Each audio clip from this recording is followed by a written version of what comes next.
Olá, tudo bom? Me chamo Rafael Alexandre e se você é produtor cultural, trabalha com gestão de projetos culturais e especificamente com planilhas de controle e conciliação para a prestação de contas, esse vídeo é para você, não sai daí.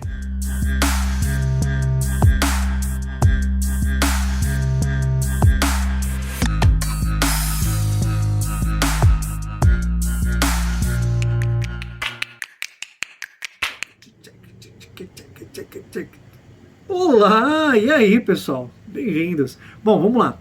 Nosso foco aqui é otimizar o nosso trabalho e deixar a nossa planilha mais lógica, mais automática, reduzir ao máximo o risco de erros e deixar ela apresentável, né? Caso a gente vai trabalhar com algum parceiro, ou a gente vai mostrar a planilha para o cliente, porque ele deu os dados para a gente montou, organizou e vai dar o retorno para ele.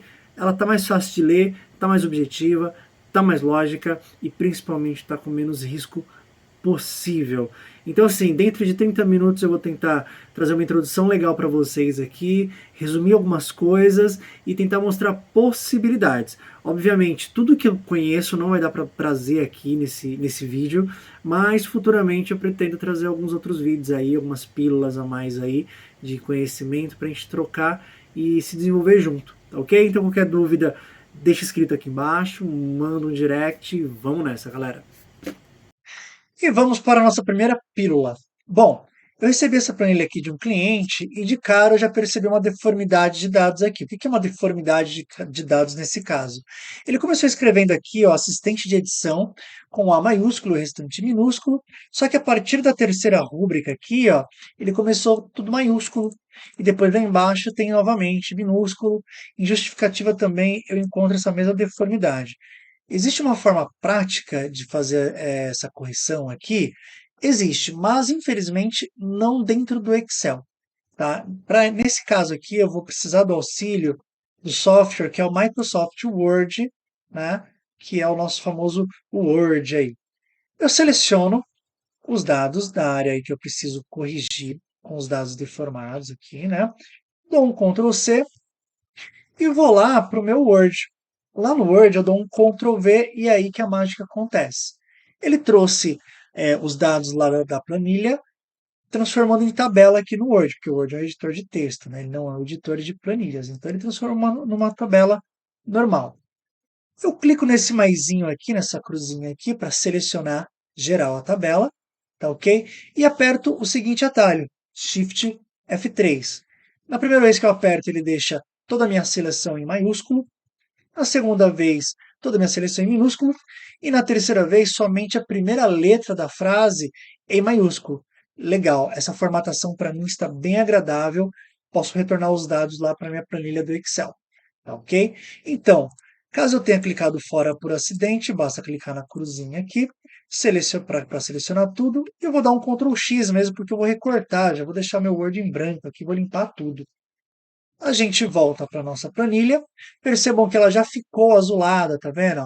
Esses tiquezinhos aqui em volta, ela já está selecionada. Então, os dados são exatamente iguais ao que eu mandei para o Word, formatei e trouxe de volta para cá. Aqui eu dou o Ctrl V. Olha lá que legal.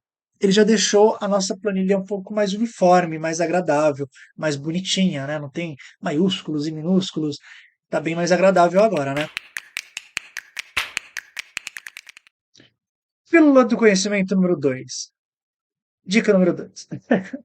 Já entenderam, né? Pílula, dica, é a mesma coisa, né? Enfim, importante é compartilhar o conhecimento. Galera, eu tenho aqui, ó, uma planilha bonitinha e uma planilha não bonitinha, tá bom? Qual que é a ideia aqui? Qual que é a proposta? Trabalhar com a formatação e principalmente trazer dados de outras fontes sem perder a nossa formatação. Essas planilhas aqui, essa e essa, são exatamente iguais. Iguais que eu falo assim, os dados, os campos, né, as colunas, as linhas, elas são iguais. A diferença é que uma está formatada e outra não, tá? Essa daqui, ela está pintada conforme a cor que a pessoa achou bonitinha, laranja, azul de novo, né? E aqui já não. Qual que é a ideia? É deixar preto e branco mesmo, deixando só os dados se destacarem, né? Vocês percebam aqui que eu costumo trabalhar com degradês. O que é isso, degradê? Se você olhar aqui dessa paleta de cores, do preto para a direita eu tenho um degradê de pretos, tá vendo? Ó?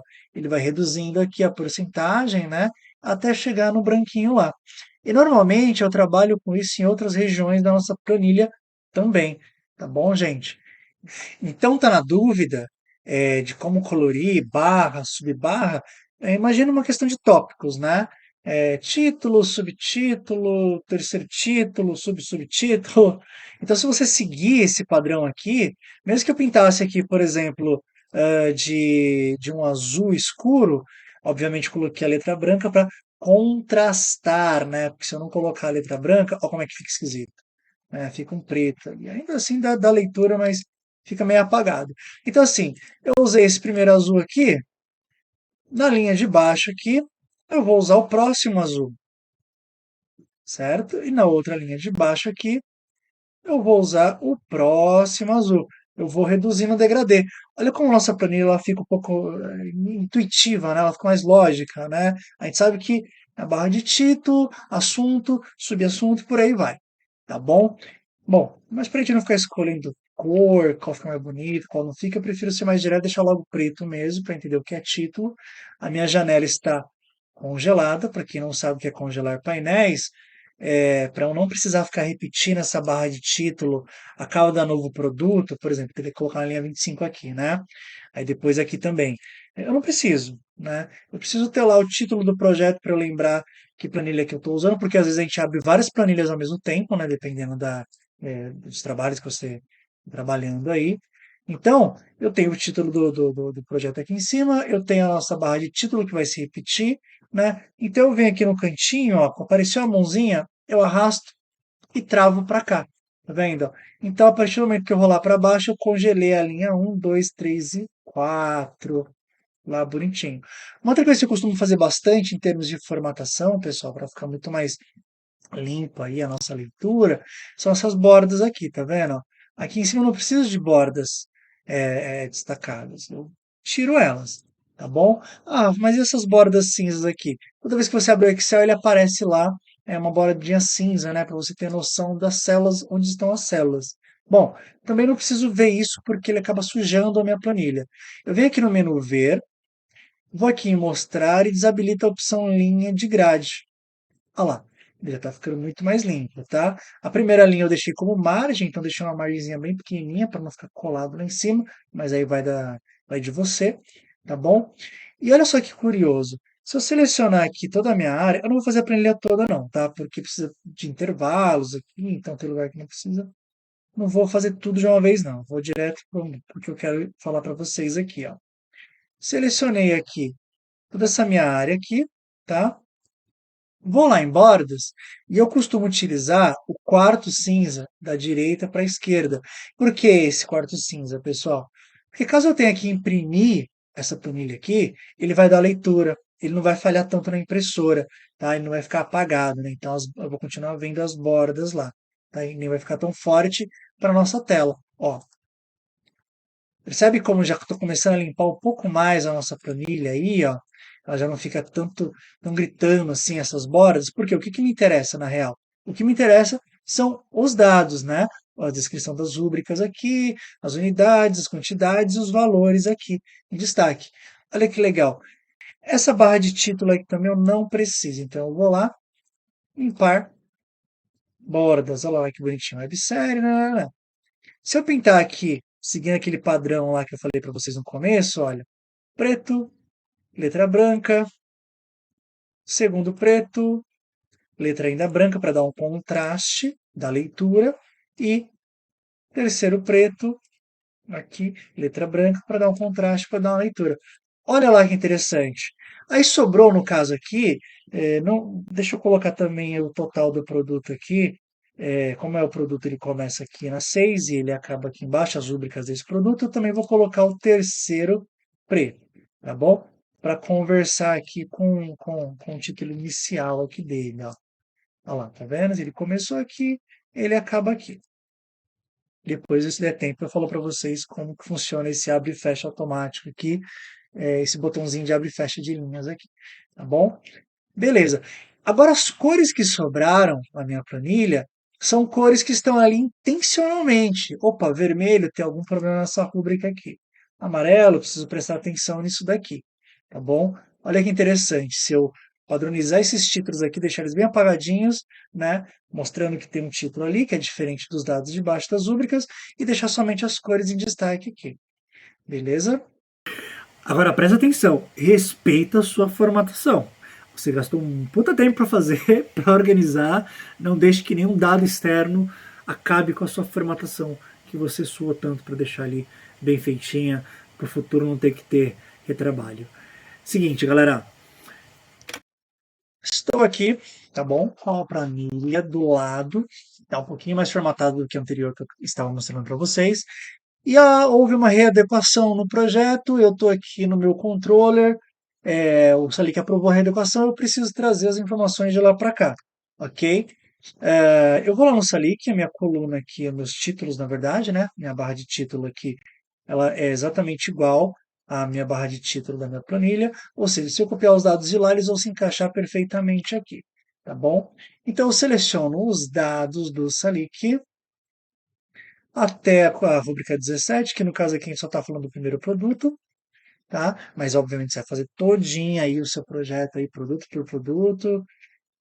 E depois que eu copio e colo, opa, depois que eu copio lá, eu colo aqui. E acabo com a minha formatação. Não! Não pode, não deve. Seguinte, como que a gente remedia isso? Talvez você não saiba, mas existe um atalho, existe um menu que faz com que isso não aconteça. Porque, olha, ao copiar e colar, além de quebrar a minha fonte, ele ainda tirou as minhas anotações aqui, ó. Estava vermelhinho aqui, porque tem um problema com o colorista aqui, estava amarelo aqui, porque eu preciso prestar atenção com os direitos autorais. Enfim, eu tenho anotações aqui, né? Então, qual que é o segredo aí, qual que é o macete para a gente não cometer esse erro? Seguinte, tá copiado os dados lá, vou aqui na mesma tabela que eu comecei a seleção para copiar lá. Em vez de dar Ctrl V, eu aperto uma teclinha a mais no meu teclado aí. Eu aperto Ctrl Shift V. Viu? Você percebeu que. Vou dar o Ctrl Z. Percebe que aqui, a partir da rúbrica 5, as coisas mudam? Por quê? Porque o consultor ele saiu provavelmente nessa readequação, né? E aí todos os outros valores mudam. Pode ver que aqui, ó, em unidade, muda. Peraí, Ctrl Z, Ctrl V. Ou seja, subiu tudo na verdade, né? Só que peraí, causamos um outro problema aí. Tem uma outra questão aí, tá, gente? E agora? A formatação ali do vermelho e do amarelo deveria subir junto, né? Então a gente já prepara para uma dica futura aí, que é sobre a formatação condicional, dependendo de questões da planilha. Tipo, se acontecer tal coisa, vai acontecer tal coisa. Só que isso eu vou falar mais pra frente porque eu vou pular para nossa planilha de controller. E lá na controller fica mais fácil de explicar essa formatação condicional, essa pintura automática, digamos assim. Tá bom, galera? Então, essa é a dica do Ctrl Shift V. Parece besteira, mas eu vejo planilhas e mais planilhas com problemas de quebra de formatação e pior ainda, com problemas de quebra de automações, né, de formatações condicionais, porque as pessoas pegam de outra quantidade, de outra fonte os dados e copiam e colam aqui normalmente, tá? Próxima pílula. Na nossa próxima dica aqui, eu vou chamar de gourmetizando a função soma, né? Então, a função soma, no caso, ela está sendo utilizada aqui para somar o total do valor sugerido aqui do produto, né? A soma de todas as rúbricas dá 7.900. Quem já trabalha com isso usa muito essa função aqui no rodapé de cada produto. Só que aqui tem um problema. No Google Planilhas, quando você adiciona uma nova linha, opa, preciso copiar a formatação da linha de cima para manter um padrão. Seleciono toda a minha linha, pincel, pronto, está igualzinho. No Google Sheets, quando eu coloco uma única linha aqui entre a fórmula e entre o último valor digitado, ele já automatiza para mim, ó, coloquei R$ 3.000 ali, ele já atualiza, né, a função. Então ele passa a abranger aqui a J93, que é a célula de cima, beleza? Tá, mas se eu colocar aqui duas linhas, será que ele automatiza? R$ 3.000. Ah, ele já não automatiza. Se eu colocar muito mais linhas, a minha função ela fica morrendo aqui, ó, na última célula que ela foi construída, né? Quando a gente criou a função, era 92, só que agora entraram novas linhas aqui. Então ela vai ficando para trás. Mais de uma vez eu vejo acontecer que esses valores eles acabam não sendo calculados. Então o projeto acaba voltando, tendo diligência. A gente, o proponente não tem uma ideia do total do valor. Enfim, várias questões podem acontecer aí, tá? Então, como é que a gente vai gourmetizar essa função soma? Nesse nosso exemplo aqui, a nossa fórmula aqui, ela começa na J89, que é esse valor de 1.600, e vai até a linha 92. Olha que curioso, e se eu pudesse sempre fazer essa linha 92 se atualizar? Ou melhor ainda, e se eu pudesse sempre fazer a própria linha da fórmula aqui, que é a J93, coluna J, linha 93, se deslocar para cima, para sempre pegar o valor que está acima, grudadinho nela. Para isso, eu tenho a opção de usar a função desloc, que é nada mais, nada menos que assim, olha, funciona nada mais, nada menos dessa maneira aqui, ó. Deslocar uma célula, que é o ponto de partida, eu vou deslocar linhas para baixo ou linhas para cima, e eu vou deslocar a partir do ponto de partida colunas para a direita ou colunas para a esquerda. A gente vai seguir a mesma metodologia de um gráfico, mas invertido, sendo negativos para cima, valores positivos para baixo. Nas colunas também. Aqui em colunas, positivos para a direita, negativos para a esquerda. Vamos aplicar para ver essa fórmula funcionando? Aqui já está lá pronta já, tá vendo? J88 até desloca J93 menos 1, ou seja, uma linha acima, e não anda nenhuma coluna para a direita ou para a esquerda. Vamos ver como é que fica isso ali no Excel. Primeira coisa que eu vou fazer é atualizar essa célula aqui, ó, J93, que vai ser o quê? Ela mesma. Eu posso no Excel usar a mesma célula para calcular? Não, porque é o seguinte, ela vai entrar em loop, ela vai somar esse valor, mais esse, vai entrar em loop. Então, na verdade, eu vou apenas usar ele como ponto de partida, o J93, e vou pedir para o Excel sempre deslocar ele uma linha acima. Assim como quando eu sempre inserir novas linhas, a função vai sempre abranger a partir da célula inicial, que é a J89, essa aqui, e vai sempre buscar ela mesma aqui se deslocar para cima. E a função, ou seja, a junção das funções, vai fazer uma fórmula automática e funcional aí que a gente não vai precisar ficar atualizando cada vez que a gente insere uma nova linha, né? Lá em conciliação isso funciona muito também, tá, gente? Então, ó, vai ficar dessa maneira aqui, ó. Soma J89, que é a nossa nosso primeiro valor aqui do nosso intervalo, né? Até quando? Desloque. Onde que está a nossa formulazinha aqui? Está na linha J93. Então, assim, desloque a J93, ponto e vírgula, menos uma linha para cima. Lembra que eu falei que o menos sobe e os valores positivos descem? Então, assim, eu quero que ele pegue a J93 e se desloca uma linha para cima, ponto e vírgula, coluna. Coluna eu não quero que ele ande nem para a direita nem para a esquerda. Gente, eu não vou abrir a desloque aqui e explicar bonitinho como que ela funciona passo a passo para a gente ganhar tempo, tá bom? Fecho aqui, né, o parênteses para fechar a função desloque e fecho aqui o parênteses da soma. Vamos ver se vai dar certo? Dou um Enter. Ok. Ele normalmente não pinta, tá? Igual se como a gente usasse somente a soma. Então ele não vai pintar bonitinho aqui para mostrar pra gente. Mas ó, confia, J89, que é essa linha aqui, até a J93 menos 1. Ou seja, teoricamente, esse desloque aqui significa a linha J92. Vou inserir novas linhas aqui para ver. Vamos lá, inserir uma linha acima, copia a formatação da linha de cima aqui para a linha de baixo, ok? A gente lembrando que o Google, se eu inserir uma única linha, ele vai atualizar a forma. Então eu vou adicionar mais uma linha aqui, ó. Opa, vamos lá. Vamos inserir valores. 3.000, ó, vou inserir lá embaixo dela, ó. 4.000, 3.000, 2.000, certo? E 1.000. Olha lá, ela está atualizando. Eu posso inserir aqui quantas linhas forem, independente se é próximo a ela, se é no meio, enfim. Ela vai sempre atualizar, ela vai sempre abranger lá, ó, da 89, da linha 89, até, no caso aqui, ele já auto-atualizou também, a J101, que é onde está a fórmula, e ele se desloca uma acima, ok? Próxima dica aí, galera. Ok, nessa próxima dica aqui, a gente vai fazer ela dentro da conciliação. Tem aqui a minha conciliação, né? Todas as notas, os pagamentos lançados.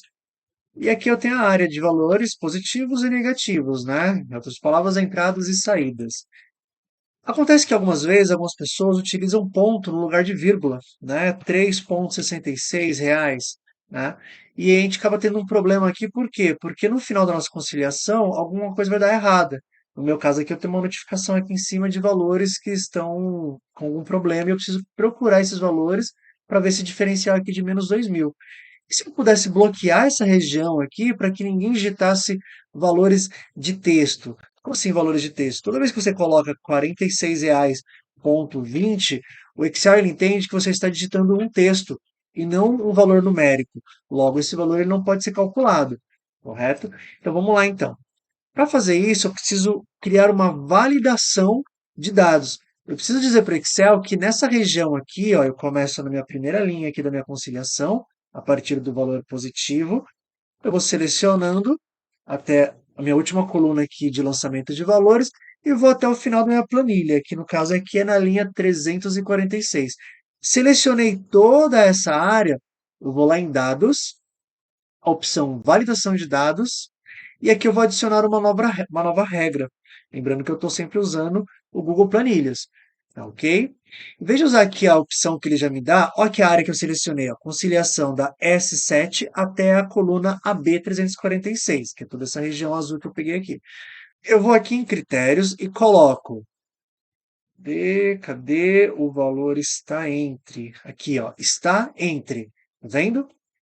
Aí eu coloco, obviamente, eu não vou colocar valores negativos aqui, -1, -20, -100, então eu vou colocar de 0 até, bom, qual o maior pagamento que de repente eu possa ter aqui na minha conciliação? Bom, por via das dúvidas, eu vou colocar números. 9.999, 999 mil, eu vou colocar R$ 999 aqui, tá ok? Essa opção aqui, olha que interessante, às vezes ela está oculta, tá? Então você pode clicar e aparecer aqui, ó, mostrar texto e ajuda em célula selecionada. Aqui você pode deixar uma mensagem para quem estiver utilizando a sua planilha, inclusive para você mesmo, né? Eu vou colocar aqui, ó, pago, insira somente valores numéricos nesta célula, ok? Porque a pessoa vai estar digitando uma célula por vez, então é nesta célula. E aqui embaixo é muito importante, tá, gente? Se os dados forem válidos, o que que você quer? Quer que mostre somente o aviso ou rejeita a entrada? Nesse caso, a gente vai sempre rejeitar a entrada. Porque se mostrar um aviso, a pessoa vai dar um clique na janela para seguir e vai deixar entrar o dado de texto. E aí a gente vai ter um problema aí, porque ele não vai calcular no final, aí a nossa soma lá no finalzinho aqui no rodapé, tá vendo? Não vai calcular e a gente vai ter algum problema aí na nossa conciliação. Então, rejeitar a entrada e concluir. Fecha aqui a janelinha, né? Vamos fazer um teste para ver? Vou colocar o meu nome aqui, ó. Rafael. Ah lá, ele já me avisa, ocorreu um erro e o texto que eu escrevi, ó, insira somente valores numéricos nessa célula. Eu dou um OK e ele apaga o que eu escrevi. Então, se por acaso eu digitar aqui, ó, 23,69 centavos, ele vai me avisar de novo. Olha que legal. Assim eu reduzo mais uma margem de erro aí da nossa conciliação. Bom, vamos para a nossa próxima dica aí. Com o tempo lá na produtora, a gente viu que ao lançar cada número da rúbrica aqui, para ele buscar aqui, dar o valor e somar, para ver se não está estourando a rúbrica, se a gente pode lançar esse pagamento, se não vai ter que pedir reajuste para o Salic, a gente acabou trazendo parte da planilha controller para a própria conciliação mesmo, que é essa primeira coluna, que são essas colunas aqui, ó, E, F, somente essas duas. No começo a gente colocava só um número, só que às vezes a gente tinha que ficar pesquisando aqui, o 67 é o quê? Contador é o quê? Então a gente ficava indo e vindo, né? Então a gente resolveu, por meio da função que muita gente conhece, que é a PROC-V, buscar, né, a descrição desse número. Então 67 é intérprete de Libras. Então a gente alimenta manualmente a coluna E. Vejam que aqui eu tenho patrocínio, aplicação, 12, resgate, 67, rubrica 3 e assim por diante. E a gente trouxe, e realmente facilitou bastante a nossa vida, porque a gente só lançava, automaticamente puxava, a gente lançava o pagamento aqui na frente, né? Que é o nome da empresa aqui, o CNPJ, e os dados da nota fiscal, enfim, do documento fiscal. E aí, ainda assim, ficou bonitinho, mas ficou sujo. Tá vendo que tem esse ND aqui, ó? Por quê? Porque quando ele não encontra o resgate lá no PROC-V, ele dá um ND. Então eu criei uma forma de limpar esse ND. Por quê? Eu coloquei o PROC-V. Como que eu fiz isso? Coloquei o PROC-V dentro da fórmula da função SI. Ficando dessa maneira aqui, ó. Vou deixar ele, vou recortar ele aqui para ele ficar salvo. Vou colocar assim, ó. Se essa célula aqui da esquerda, que no caso é a E8, for igual a texto, coloque um traço. Se não, PROC-V, o número X, lá em controller, traga a descrição. Vamos fazer aqui na prática para ver como é que vai ficar. Eu vou ter que usar aí mais uma fórmula, tá? Que é a fórmula E-texto. Como que ela funciona? Ela vai checar se isso daqui é verdade ou é mentira. Então assim, ele checou lá na E8, é texto ou é número? No caso, é texto, correto? Então é verdadeiro. Então, se E8 é texto, tem que ler comigo aqui, tá, gente? Se, abre parênteses, E8, que é essa célula aqui, é um texto, então adiciona um traço, né? Sempre quando eu quero colocar um texto numa resposta da função se, eu preciso colocar esse texto entre aspas. Isso funciona. Eu poderia colocar uma frase aqui, qualquer coisa. Eu vou colocar um traço só, tá? Se E8 não for um texto, então PROC-V E8 lá em controle da coluna B a C e me traga a segunda coluna, ponto. 0 ali, porque eu quero o valor exato, não quero o valor aproximado, fecho parênteses de si também. Enter. Olha lá que legal. Eu vou copiar essa fórmula aqui toda. Veja que a gente usou aqui 3 funções. Função SI, função ETexto e função PROC-V. Eu vou copiar para baixo aqui, ó. Olha lá, a aplicação é um texto. Então ele limpou para mim. Aqui ele piscou, tá correto, né?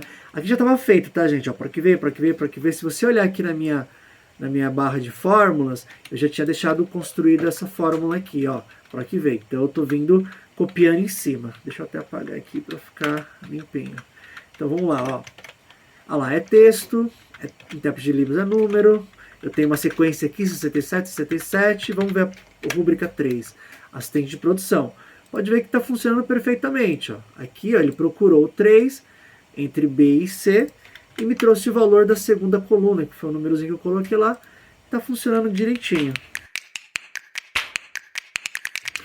Então é isso aí, espero que não tenha ficado dúvidas. Eu tentei ser o mais resumido possível aqui dentro desse tempo. E caso tenha ficado alguma dúvida, deixe escrito aqui embaixo do vídeo, que a sua dúvida pode ajudar outras pessoas e pode gerar outros vídeos incríveis. Obrigado por me acompanhar até aqui e até uma próxima. Um abraço enorme.